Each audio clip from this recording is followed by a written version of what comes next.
Oui, on n'a pas parlé du problème de l'eau, parce que je voyais le panneau à Gaza. Donc ils ont très peu d'eau et en plus l'eau est polluée. Alors source de maladies, enfin c'est des conditions de vie vraiment terribles. Le blocus fait que beaucoup d'enfants, de blessés ne peuvent pas aller se faire soigner puisque l'essentiel des hôpitaux, on va dire, haut de gamme, sont du côté de Jérusalem. Et quand on voit, on a vu aussi dans un autre film qui s'appelait Rachel, là, à l'Eldorado, les difficultés qu'ont les gens, et le blocus n'a pas arrangé, hein, bien sûr. Bien sûr. Et à Gaza, il y a bien des hôpitaux. Le problème des hôpitaux et des médecins, le problème, c'est qu'ils n'ont pas de médicaments. Alors là, nous informons de cette marche, mais au retour, on aura, je pense, plus de choses, et puis ce sera vraiment le témoignage. Et je crois que cette année, quand j'étais en Cisjordanie, puisqu'on n'a pas pu entrer à Gaza, ça nous avait été interdit au mois d'avril, la demande aussi bien de la population que des institutions, c'était justement qu'on parle énormément. Et la seule chose qui a été répétée, je dirais, comme un leitmotiv permanent, c'est ne nous apportez pas de matériel lourd. Pour des petits cadeaux, j'avais apporté des crayons de couleur pour les écoles, des choses comme ça. Mais eux, ce qu'ils souhaitent, c'est que l'on parle d'eux, qu'on ne les oublie pas.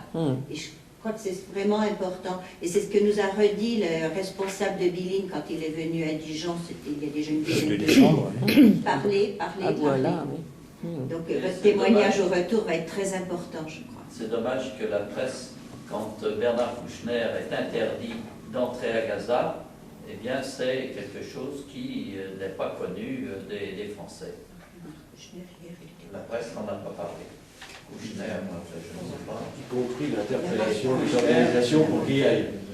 Y compris l'interpellation des organisations pour qu'ils agissent en tant que représentants de la France et qu'ils obtiennent d'aller à Gaza. C'est évident qu'il y a une partie importante du sort du peuple palestinien qui est dans les mains de ce qu'on va appeler, entre guillemets, la communauté internationale. La solution, et ça, moi je ne le tiens pas de mes propres réflexions, je ne suis pas assez spécialiste, je le tiens des réflexions d'un journaliste israélien qui s'appelle Gideon Levy, que j'ai eu l'occasion de voir à Paris en 2008, qui écrit dans le journal qui s'appelle Haaretz. Lui, c'est vraiment sa position, il dit, tel que c'est en ce moment sur le terrain, c'est bloqué. Le seul déblocage, c'est celui de la communauté internationale, et je pense aux États-Unis et à la communauté européenne. La communauté européenne étant particulièrement bien placée, puisque c'est le premier partenaire commercial dans les deux sens avec Israël. Et avec la Palestine. Et avec la Palestine. Mais du côté américain, il y a quand même un dialogue, puisque les Américains soutiennent l'idée de la construction du mur du sud, du côté de l'Égypte. Du côté de Rafah, oui. Et même supervise, fournit le matériel. Oui. Et apparemment, elle est très impliquée dans la construction dont parlait Jean Dupraz tout de suite, à savoir ce dispositif très technique qui consisterait à mettre des capteurs tout le long de la frontière Égypto-Gaza, entre Égypte et Gaza, là, le bord sud-ouest, là. Apparemment, ça se fait aussi avec la contribution éminente de grands spécialistes américains. On peut dire que le mur est américain, avec la contribution égyptienne à la limite. Voilà, oui. Avec l'aval israélien. Avec l'aval israélien, oui. On va se trouver très nombreux. On nous a conseillé la prudence, la discrétion, parce qu'il ne faudrait pas qu'on risque d'être assimilé au mouvement d'opposition égyptien, et ça arrangerait bien Israël. Donc, prudence et discrétion.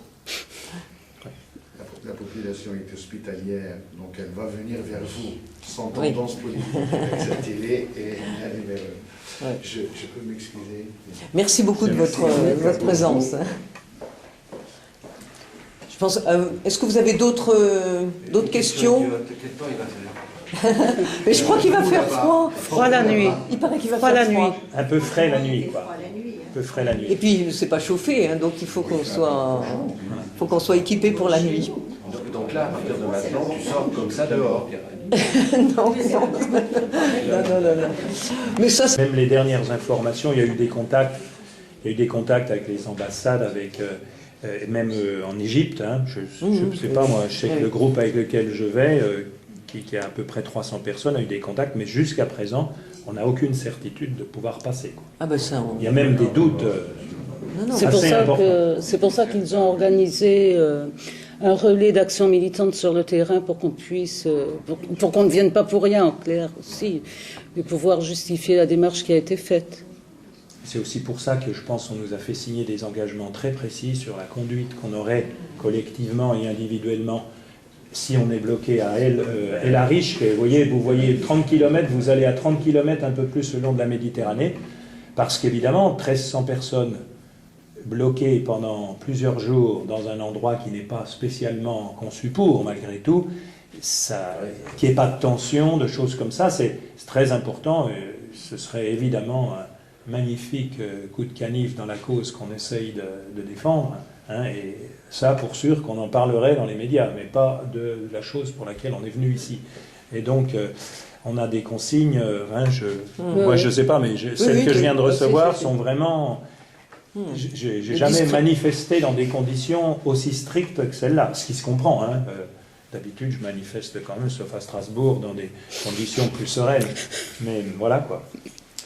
Voilà. Non, ça c'est... J'ai l'impression que les organisateurs américains, d'ailleurs, y tenaient beaucoup. Hein, c'était une condition... et puis, bon... Puis nos comités français. D'ailleurs, nous, pour l'inscription, il y a des personnes qui ont été refusées. On voulait savoir nos motivations, ça a été téléphonique, puis ensuite au cours de réunions d'information, nos motivations, si on connaissait le problème, parce qu'il ne faut pas aller perturber. Hein. Il peut y avoir des excités qui peuvent, ou des gens qui s'infiltrent. Donc ça a été très, très contrôlé. Voilà. Très préparé. On vous remercie. Puis on espère qu'après... Voilà, on se donne rendez-vous en janvier ou enfin dans les premiers jours de l'année 2010, parce que l'essentiel, ce sera aussi ça. Hein, au-delà du voyage, là, le voyage, c'est qu'un élément... voilà. C'est vers milieu janvier, je suppose. Voilà. Merci beaucoup. Par la presse.